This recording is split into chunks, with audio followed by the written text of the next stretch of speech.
اسی علم کے حوالے سے اس شخص سے متعلق یہ 4 باتیں جو ہیں لکھ دی جاتی ہیں۔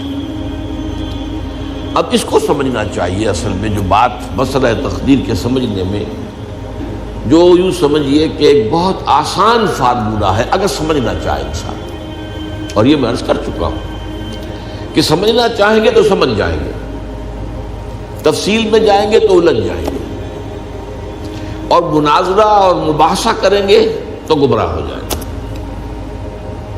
چنانچہ اسی پر میں حدیث آپ کو سنا چکا ہوں کہ ایک مرتبہ حضرت ابو ہریرہ فرماتے ہیں کہ حضور صلی اللہ علیہ وسلم برآمد ہوئے اپنے حجرے سے، اور ہم مسجد کے گوشے میں بیٹھے ہوئے تقدیر کے بارے میں بحث کر رہے تھے، تو آپ شدید ناراض ہوئے، اور اس قدر آپ کا چہرہ مبارک غصے کی وجہ سے سرخ ہو گیا کہ ایسے محسوس ہوا جیسا آپ کے گالوں میں انار کا رس جو ہے وہ ڈال دیا گیا ہے، وہ اس کے اوپر بہا دیا گیا، وہ سرخ قندھاری انار، اس کا تصور کیجئے، وہ عام تو انار نہیں جس کے اندر وہ رنگ نہیں ہوتا۔ پھر آپ نے فرمایا غصے سے، کیا تمہیں اس بات کا حکم دیا گیا؟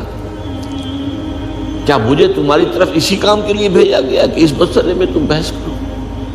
عزمت علیکم میں تاکید کر رہا ہوں اس مسئلے میں بحث سے گریز کرو، بحث مت کرو۔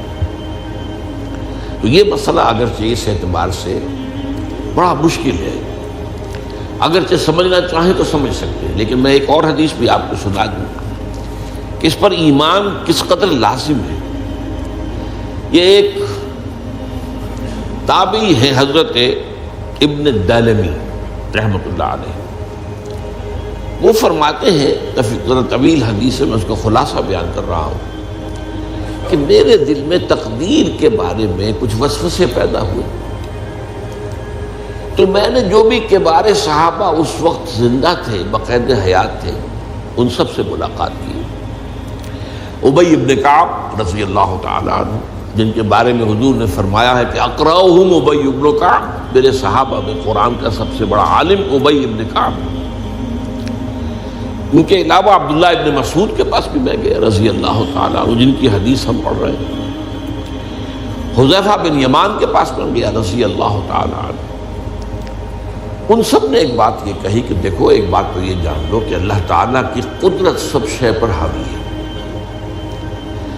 اللہ تعالیٰ اگر لو ان اللہ عذب اہل سماواتہ واہل ارضہ عذبہم وہو غیر ظالم لہم، اللہ اگر تمام آسمان والوں کو اور تمام زمین والوں کو عذاب دے تو اسے عذاب دینے کا حق حاصل ہے، وہ عذاب دے سکتا ہے بغیر اس کے کہ ہم کہیں کہ وہ ظالم ہے۔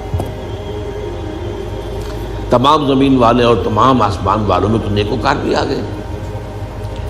یہ اصل میں ایک بڑا اہم مسئلہ ہے کہ جو ہمارے اور معتزلہ کے درمیان مختلف فی ہے۔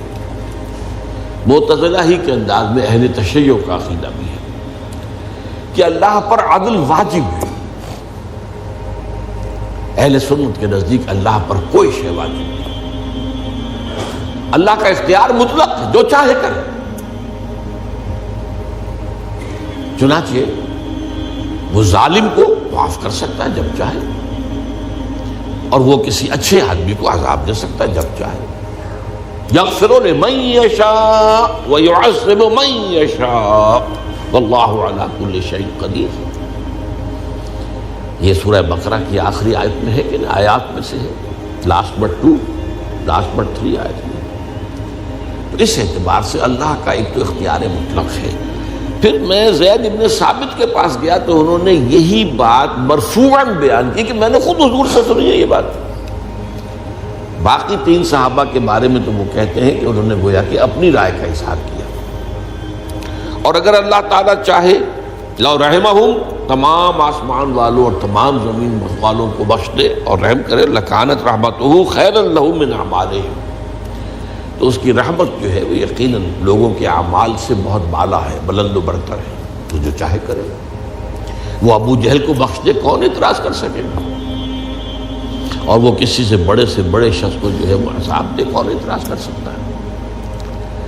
اس اعتبار سے پھر انہوں نے فرمایا وَلَوْ أَنفَقْتَ مِثْلَ أُحَدٍ ذَهَبًا اور دیکھو ابن الدینمی جان لو، اگر تم احد کے پہاڑ کے برابر سونا اللہ کی راہ میں خرچ کرو گے فی سبیل اللہ، ما قبل اللہ منک حتی یؤمن بالقدر، اللہ تعالیٰ اسے تم سے قبول نہیں کرے گا جب تک کہ تم تقدیر پر ایمان نہیں رکھو۔ اور اس کے بعد فرمایا اعلم، جان لو، انما اصابک لم یکن لیخطئک، جو چیز تم پر واقع ہوتی ہے، کوئی تکلیف آتی ہے، کوئی حادثہ پیش آتا ہے، وہ تم سے ٹلنے والا تھا ہی نہیں۔ مطلب یہ کہ تم سوچو کاش میں یوں نہ کرتا، یوں کر دیتا، اگر یہ ہو جاتا، وہ ہو جاتا تو میں بچ جاتا، نہیں، وہ تو آنے والی بات تھی، وہ اللہ کی کتاب، وہ اللہ تعالیٰ کے علم قدیم کے اندر پہلے سے لکھا ہوا تھا، تو موجود ہے، تو وہ تو آنی ہی آنی تھی۔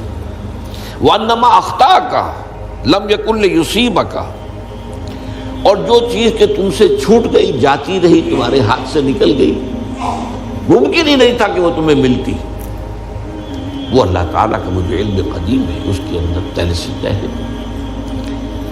وَلَوْ مِتَّ عَلَىٰ غَيْرِ هَٰذَا لَدَخَلْتَ النَّارَ، اگر دیکھو تم غور سے سن لو، اگر اس عقیدے کے سوا کسی اور پر تمہاری موت واقع ہوئی تو جہنم میں داخل ہو جاؤ۔ تو یہ اس ایمان بالقدر کی اہمیت کا معاملہ۔ اب اس کے لیے جو میں کہہ رہا تھا کہ ایک فارمولہ جو سمجھ میں آ سکتا ہے وہ یہ ہے، انگریزی کی جو اصطلاحات کے حوالے سے پہلے میں واضح کروں گا وہ ذرا زیادہ واضح ہے۔ ایک ہے پری نالج، کسی چیز کا علم پہلے سے ہونا، ایک ہے پری ڈیسٹینیشن، کسی شے کا پہلے سے طے پا جانا۔ ان دونوں میں گڑبڑ کا نہیں کرنا چاہیے۔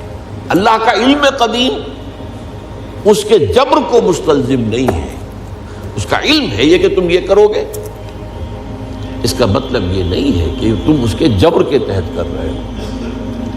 اس کی ایک سادہ سی مثال میں دیا کرتا ہوں، پھر میں عرض کروں گا، سمجھنا چاہیں تو یہ فارمولہ بہت کافی ہوتا ہے۔ آپ کسی بچے کے سامنے کوئی کھلونا ڈال دیں، آپ کو تقریباً یقین ہے وہ متوجہ ہوگا، اسے اٹھائے گا۔ ہو سکتا ہے بچہ کسی اور دھن میں ہو اس وقت، ادھر اس کی توجہ کسی اور کو نہ اٹھائے، اگر وہ اٹھا لیتا ہے تو آپ کے مجبور کرنے سے تو اس نے نہیں اٹھایا، اس نے تو اٹھایا ہے اپنے انسٹنکٹ کے تحت کہہ لیں، اپنے ارادے کے تحت کہہ لیں، آپ مجبور تو آپ نے کی۔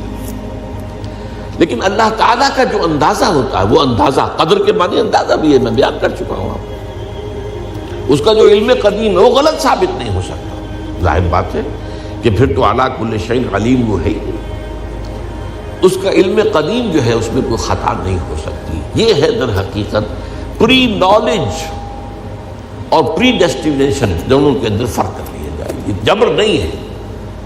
ہاں اللہ تعالیٰ کا علم ہے، اس علم کے مطابق چیز جو ہے وہ لکھتی گئی ہے، وہ تو ہو کر رہی ہے۔